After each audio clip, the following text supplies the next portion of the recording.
We're joined today by Jeff Mooers, IT Manager, Business Services of Allison Transmission, and Claire Wybrow, Business Architect of Allegient.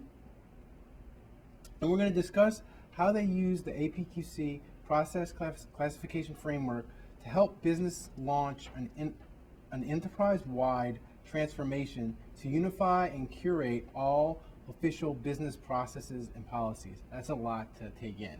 But Jeff, what I want to start with you is what led Allison Transmission enterprise-wide transformation to unify and curate all official business processes and policies? Allison is a 100-year-old company. We celebrated our centennial anniversary this year. We've been around for a long time. We have a very large history with a diverse history in the manufacturing space. And we've essentially gone from being a part of GM and evolved to being a private company and now a public company in the space of about 8 years. So there's been a tremendous change in need for process definition and organization, identifying where the processes are. And we've needed to put that together to be ready to be prepared for the next 100 years. Mm-hmm. And Claire, a core requirement of the transformation was identifying declared process owners, stakeholders, and stewards. How do you identify these employees? One of the things that we did at Allison is that we started with the definition of the processes. So in getting different parts of the organizations, actually each area of the business participated in this, so it's an overall enterprise framework.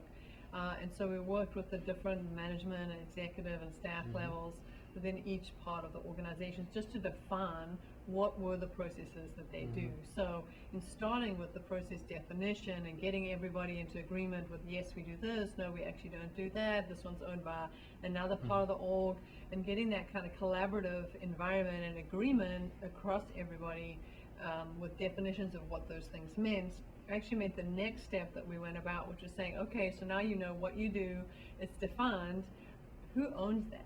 And it became a lot easier to say, well, yeah, Joe owns that, or Pete owns that, or Susie, because we knew what they were, they understood them, they understood kind of the reasoning why they had done it, because we'd gone through all of this time and effort just to get the definitions done. And so that was a real enabler for being able to define then the owners. And owners typically would know who they want to be their stewards, who can help them with editing, or who the people are, who are stakeholders, who are contributing. And why was it important to ensure all organization levels were engaged in designing and approving the processes and roles? So if you start with just the executives, you can get their buy-in, but they're people that need to actually implement and execute, right? And so if you start with the people who are doing the day-to-day work and doing the changes, they can do that, but they actually need their middle management support, not just the executive support. So it really became vital to be able to have kind of that elusive elite executive management at the top and the mobile masses at the bottom, and bring them together with the middle management, who's actually the ones that were kind of giving approval to do that. And so all those levels really formed a very cohesive whole that enabled us to launch this as an enterprise framework. Jeff, what was the biggest challenge with implementing the PCF?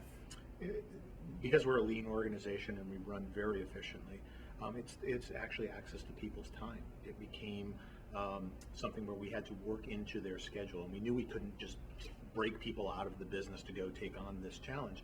We needed to work with their schedules and figure out how to adapt to the time that they had available.